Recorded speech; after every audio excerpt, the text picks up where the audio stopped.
Hey YouTube, it's Kerry Hartley here, and I hold millennials accountable to changing the world. I'm also the CEO and founder of Hartley Capital, and as well as your host to this show, The Millennial Moguls in the Making. I'm excited today to bring you the information on a topic a lot of business owners don't talk about or know about, and that's business credit. I am glad to announce that I am an affiliate of this company, Credit Suite, and I'm here to bring you some information and also empower you to build that business credit. We at Hartley Capital are building this business credit. It was something that was new to us and pretty foreign. And it's something that I wish we would have started a while ago. So I'm excited today to hopefully get you started a little bit quicker than we have and get you that business credit that you deserve to grow and scale your business. Without any further ado, I can't wait to get on this topic. I will be looking away and diverting my eyesight a little bit occasionally to get the notes here because I want to help you to be as informed as possible. So without any further ado, I'm going to pull up our notes. And if you do see my little cap on, I'm trying to support the New York Knicks this week. That's my favorite team, but we all know about the Knicks. And if you don't know, it's probably not hurting you until hopefully we come up pretty soon. So yeah, business credit is super duper cool because it's something that recently I've been working on my personal credit. And as you can see here, you can see some of my scores have been changing and growing, and I've been working on my personal side for credit. Now there's some arguments, do you need credit or whatever? A lot of people are always interested. It's just a topic that it doesn't matter which side of the fence you're on, it's just interesting.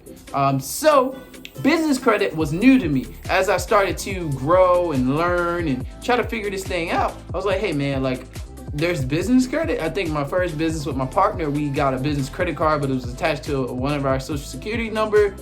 So that was interesting. I was like, whoa, you can get a business credit card, but it's attached to yours. So is it yours? So I had to get skilled and educated on this topic at hand, and something that Ty Crandall, who has a podcast all over this topic, I listened in for 2 weeks, 3 weeks, just trying to pound as many podcasts in as possible.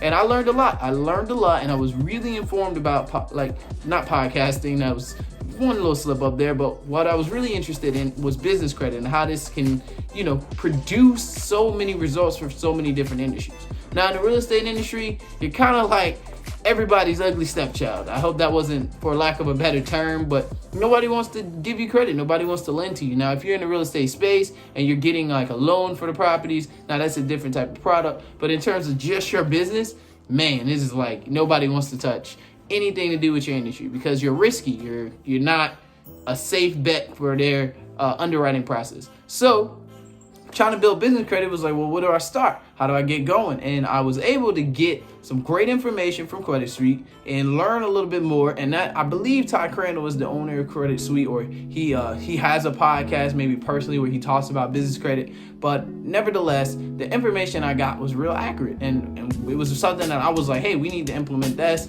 into our company, and I also spread it around to my circle. So they gave us 7 ways where you can build credit for your EIN, which is your employer identification number, that's not linked to your social security number. Now, full disclosure, I cannot give you legal advice. I can't give you professional accounting advice or financial advice. This is just a general overview and a general topic that I would like to discuss with you because I think you deserve to know how to empower your business with more cash flow management or whatever you will need this credit for your business.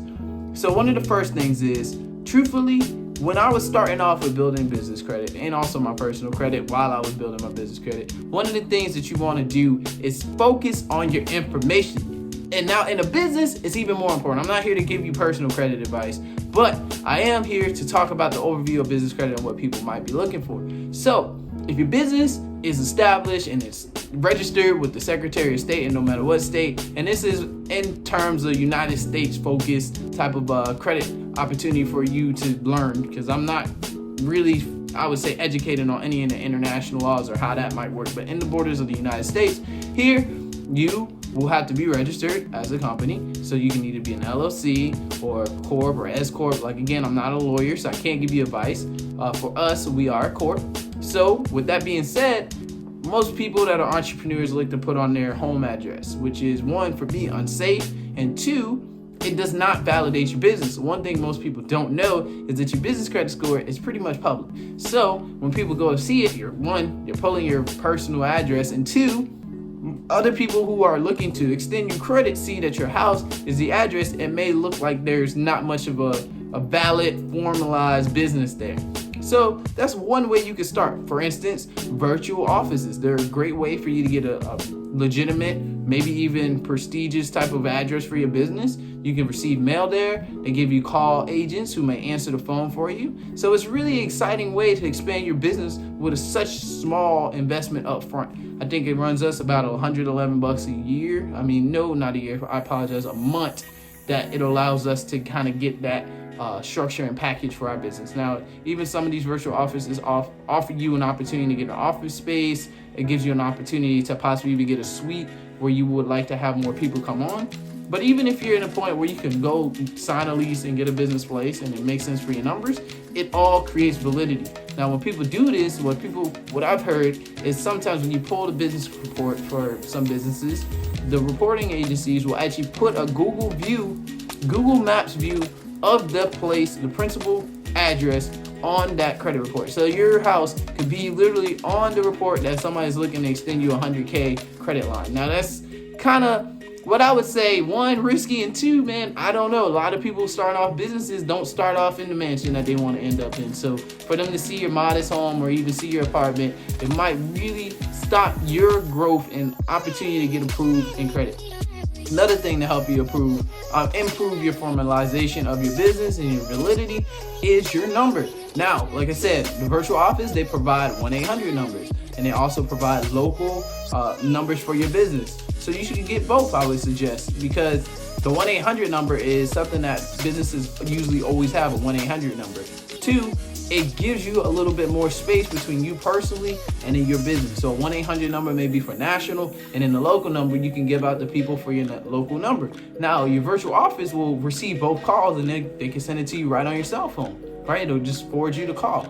Now, that's incredible because now you have already scaled your business to a point where now it looks like you have a call agency, you have a 1-800 number, and you have a regular local number. So with that, you might actually get into the 411 listing, which is huge because creditors look for that. They look for things that big businesses are doing and how they can see smaller businesses replicating it at their level.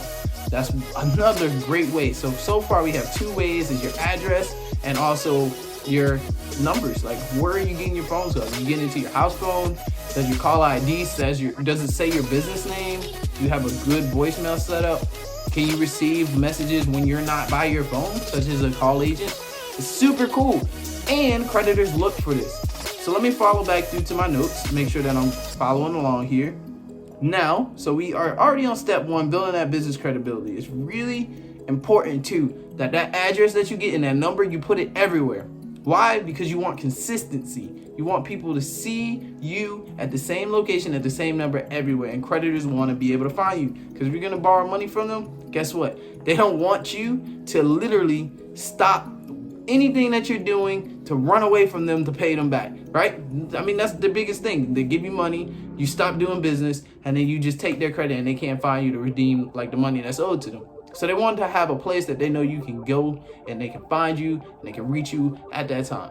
Now, why is that important for you? Because you want to also look formalized. You don't want your house address on this. You don't want to have your business address on this, so many businesses. You really want one principal place. Now, you may have other virtual offices depending on your structure and your model for your business. And you may want to have different addresses across different geological places in the United States or wherever you are. But for this instance, for your credit, you want one main headquarters, right? So that's one big way for creating that. And also you need to have an EIN for this. I know that kind of should go without saying, but an EIN, if you want to speak to somebody in a professional space that can help you set that up, you can. I know there's a lot of information out there saying that you can do it yourself. Again, I'm not here to give you legal advice, it's a general overview. So the second thing you would like to do is to get your business credit reports. If you're already in business, you don't want to start from square one if you already have some type of credit. Some people do. Like I said, my business partner and our first company, we had a business credit card started in our business name.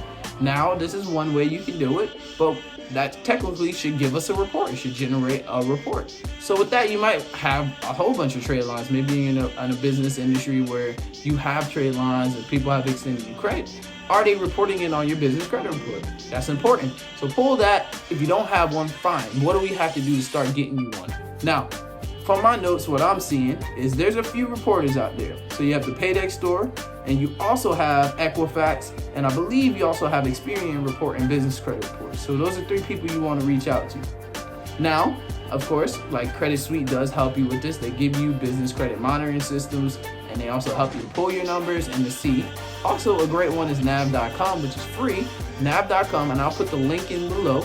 You can literally go to nav as well and sign up for this and kind of get a general overview. It's kind of like, how can I say, like a Credit Karma for your personal credit score, but then you might want to go up and bump it and maybe go to one of the 3 major bureaus reporting your credit report. Or you may go to somewhere like MyFICO to get more of an accurate reading of the credit score. So same thing in your business. So with any further ado, fixing your business credit is not too hard, because one, if you don't have one, then that means you're not really fixing it, you're building it. But if you are fixing it, remember there's some different things with business credit. I know one off the top is utilization. So if you have a whole bunch of credit, you run it up all the way up to the max in business credit. From my understanding, this does not impact your score like it will on your personal. If you run up all your credit cards to the max, your utilization will shoot up out of the roof, and then your credit score will drop. It'll just tank. But businesses have to have money that they can use, and they might touch their limit pretty fast, and then they may pay it off. The main thing with business credit is paying it off on time. Some creditors report every week. So you really want to pay early. There's no like, hey, I got the due date is today, but I have about 15 days to pay it off. No, pay that thing off early if you can, because businesses really want to show to their creditors like, hey, we're going to pay you early. We're going to pay you on time, and let them report it. And they report quicker than it would on the personal side. So with that also, you will want to start, if you are building credit, which is what we're talking today, is kind of get the first tier level of business credit, which is vendors.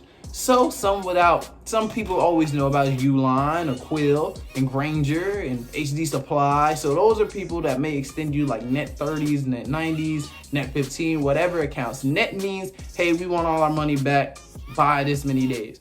But they send you the product, they ship it to you, or they give you whatever you're, looking and asking for, and then you just pay them back at the time. What this does is, say if I run, let's go real estate, right? Say if I run the wholesale business and I want to get bandit signs. Now they ship me over bandit signs, some of those yard signs, and I get them all printed.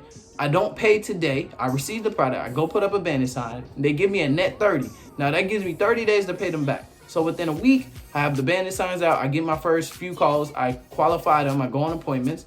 Then from there, I get a contract signed the second week. The third week, I literally find a buyer. And then we also close the early parts of that fourth week. And I still have a little bit of time. Now I make my money back. Checks are cleared. Wires are cleared. Boom, I get paid. Now I pay off the bandit signs if I made money. That's what's so powerful about business credit, because it helps you to get going when you may not have the money in your pocket, but as long as you're doing income producing activities, then you should be able to pay off those net 30s, net 15s, net habits. But you really want to be ahead of the game. Pay them early. Like I said, I had a little bit of time in that week. My check clears, or I get a check cut that same day, I need to pay that off, so that way they will extend it and they will grow that credit limit. So that's called the vendor tiers. And those tiers are really, honestly, if you go through Credit Suite's program, they'll show you the different tiers, so you'll know how I can apply for this, because they're just looking for this. Again, your EIN will be asked instead of your Social Security. And when you're building that up, now it'll report on your business credit reports, and you can use the credit monitoring either through Credit Suite, or you can use someone like nav.com, and that will help you to build up your business credit and show trade lines. Now, your next thing that you want to also, and again, it says Gimpler, Quill, and Uline Supply are a few vendor tier creditors. Now, the next thing too is you want to think about the next tiers is where you're going to get the store credit. You're also going to get the fleet after that. So store credit is like, hey, I'm just using real estate because that's what I do. Hey, let's go to Home Depot. Let's get a business credit card. Hey, let's go to Lowe's.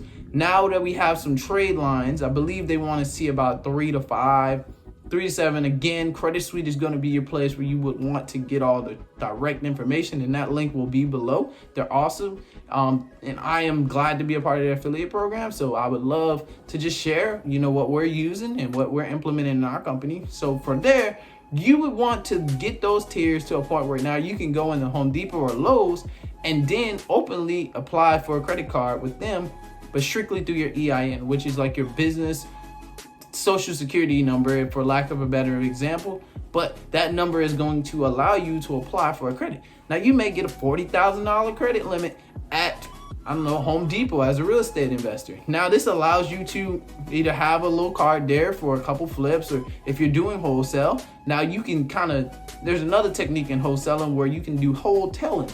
And if you have money in your pocket, you can close on a property. Now you can use a little bit of business credit where you can go in and pay for a couple of supplies to get the work done that you may want to just fix it up a little bit and then put it on the market to go make a bigger profit. Now, credit has allowed you to do that because now you have business credit. Or if you're a syndicator and you own apartment complexes, you may want to use that card here and there for your little oops and give it to your property manager as an opportunity for them to get some things for the maintenance staff or whatever have it.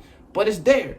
Now, that's a larger amount. And I believe the statistic by SBA has said that whatever you get on your personal side, you should be able to get 10 to 100 times more in the business limit. So that's like a lot more. That's a huge difference. I know they start off at 10, but 100 times more? Man, that's a lot of limits. So your Home Depot card may be out of the roof. And if you were to do it on your personal side, you may not get that much. Another little pro tip too is some people do both. Some people get a card in their personal name and some people get a card in the business name. So then it's double the purchasing power. So the next thing that I'm looking at here is going to be that retail. Like I said, is going to be that second tier. But then that third tier is going to be that fleet credit. Now this could be, especially for the trucking industry and distribution, right? You may go get a fleet line with a major car dealer. And what they'll do is kind of say, hey, here's the credit limit that your company you can go get a company's cars. This is like a little bit different depending on your industry. But if we wanted to kind of get that extension of credit from, I don't know, you name the make and model that you want, you could choose with the make and who supplies those cars, and they may extend the credit for you as a business. And now you may get a company car. For us, we'll drive for dollars. So now you can have a car specifically designated for driving for dollars, going to appointments. Crazy, right? Or you can have like a car in-house that you may want to use, or who knows, they may even have fleet credit for some of those ATVs or maybe even golf carts. You just never know who might extend you credit. That's why in Credit Suite, they really formalize it and categorize where you can go to find these creditors. Now, when you get this fleet credit, you can also use it for gas cars. Everybody typically is going to use fuel, or if you're driving around, so you can get fleet cars and kind of get your company, if you have employees or different people on board, they can use that credit card with your authorized user status, and they can use the fill up. You can keep track of their gas and help you with your business operation. So fleet credit is another one. And typically people will start to see those large credit amounts, because if you're going to go buy company cars, you could be above six figures, right? So for that being said, that showing on your credit report is going to show you as a very more credible person. I mean, I kind of messed up my grammar there, but you get what I'm saying. You want to be credible up first. You want to start getting those trade lines, just like on your personal side, and show people like, hey, people are giving me credit. Now we've built up, we've started off with vendor credit, which is like net 30s and smaller limits, and they're sending you supplies instead of going to the store up the street. Just order it on credit. Let them send it to your business address, and then from there, you use the products, even if you just use it in the house. Just find things that you do every day at that level and start purchasing it, and then using that to help build up your credit. You know, easy enough. Store credit. Once you have enough, you go to the store, say, hey, we have credit. We would like to apply for this card. And if you use Credit Suite, you can apply, I believe, through their system for the cards, or they'll send you to the link. Hey, now you got a couple credit cards in store, like retail and in your business name. More stuff on your EIN reporting to the 3 bureaus that I mentioned earlier. Then from there, you go to fleet credit. Fleet credit is where you'll start to see even some of the larger limits, and that's how a lot of people dream of a corporate car. Well, that's how you can do it. You can buy it with credit in your business name. And then you build up to the point where now you can start getting to the tier that everybody wants to be in, and that's getting to the cash tier. We'll say that 5 times. Cash credit tier. So the cash credit tier is the part where you'll start to get those cards like Amex or MasterCard, or you even have Visas that's going to be strictly cash. You can use it on whatever. Now, of course, again, I'm not here to give you financial advice, just a general overview, but as us in the business, cash tier allows us to be much more flexibility. This is where you'll get that cash flow management. Now, if you get to this point and you build it up strictly off your EIN, now what you do in this cash tier card will truthfully be at a point where, hey, now it's not so much about what's going on for my business affecting my credit score. But what my business does is what my business does, which in general is what you want to do. A business is a non-natural person. So you would want to have a separation between yourself and your business, just like you would want your own credit score to be your own and your business to be its own. Now, this is where the myth rises. Now, there's a couple other companies out there that help and build you up that cash tier as well. But at this point, if you get to this point, you should have a cash flow management. And I can't stress enough how much that is important, because cash flow is the reason why so many small businesses fail. Not having that management. You show that you're having a revenue or profit on your paper, but the money doesn't come in because it's an account receivable. Like, you've extended a credit to somebody, but your bills are due on a certain day. But, you can't really negotiate. Hey, they're going to pay me, so I'm going to pay you when they pay me. That doesn't work like that. So this tier is pretty cool. It's pretty important, and you don't want to, use it for the wrong reasons, but it can really help your business scale and scale fast. So at the cash tier, it says at this point, you wouldn't really have trouble getting over 10K limits and pretty large limits for your business to grow. Now, like, you can use those same lower tiers that also operate and move on a business, but this for you in real estate, not gonna give you some bad advice, but if you can use it like a credit card, man, you can kind of put 2 and 2 together where it can help you. If you miss a couple things and you need to get something done, hey, let's put it there and lose the plan. Now, remember, full disclosure. Hopefully I can edit that and it just goes across the screen. You will have to pay this back. It is still important to pay it back, and the goal in business credit is to pay it early. So use it specifically in a place that you're going to be able to pay it back, and if not that early, if not on the date, early is key. They want to see you use it and then give it right back. Use it, give it right back. That's fine, right? That's the whole point, to do income producing activities, because income producing activities can ensure that if you needed the credit now, then hey, I'm going to have it to pay it back and then still make a profit. So that's where you as an entrepreneur need to know your business and know your numbers and get it done. Now, this is right here also where you'll see your D&B like jumping out the roof. If you get to that cash tier, now you can also potentially go for loans or other business finances and show them what's on your business credit report and have better negotiation. Now, will they typically give you a business loan without someone signing on it? Who knows? Probably not, right? But your business credit can help you negotiate better terms and negotiate better, I would say, levers in that funding or whatever loan type you're getting, and also help you improve approval rate. If you don't have nothing in your business and you go, they're only strictly basing it off your personal, but you and your business are different. Now, can you help your business help get that approval? Yeah, but what you really want is your business to be pretty doggone strong, and if the only thing that they need is just truthfully somebody to be in connection with this business, then I think you're at a better point, and you should see a higher approval number that they're going to give you if your business is already strong. So I hope that made a lot of sense. Just wrapping it up, and I kind of leave the notes at this point. Is building your business credit worth it? I'd say yes, because one, let's all be honest, as entrepreneurs, if you have a credit card and it's your personal and you're kind of really bootstrapping it, let's swipe this, right? Let's swipe that, or let's build. That may not be the most most notable way to build your business, but some people gotta get it. That's what makes you an entrepreneur. You do the things nobody else wants to do, and it's not a perfect, pretty world. You have to get things done, or using all your cash. If you have all this money in your bank account, even if you allocate it, if your business has some credit, well, hey, let's get this thing done. Let's test the waters. Let's test the waters with the vendor tier. Let's see if we can get the hard, I would say, raw material to start doing what you're doing. If it starts pulling a profit, you pay it off early, it's building your credit, boom, it's a win-win. You get to the cash tier side, okay, you built up an SA, you're profitable, you have other vendors that help you with the raw materials, and you have that cash tier just in case anything goes wrong. So be it, right? Cool. I don't see why building your business credit wouldn't be something you're like, man, what in the world? This is literally something I never knew about, because people don't know. You go to the major bank branches, they tell you, hey, you want to start a business card? Boom, take your social security, and they give you a super low limit. If you use the card, it still shows on your personal side. It's terrible. Now, Credit Suite for me has been a great opportunity for me to learn. Not only do they give you the opportunity to sign up and go through their training course and teach you how to really build business credit strong. And I know there's no guarantees in life, but I believe between 60 and 90 days, you'll really start seeing the results.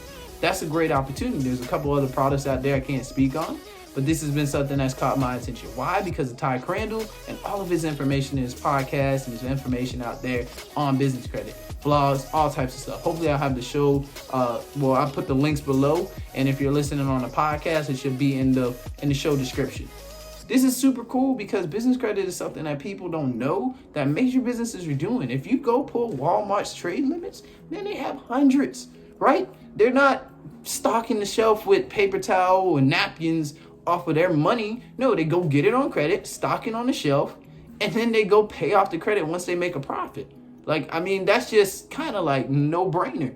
If you can use other people's money and not trying to be no shady, this is just a business term, other people's money, because guess what? That creditor also makes money on using their money. Rich people don't always get rich through doing something. They get richer by giving their money or extending some resource on credit so that way they can make money.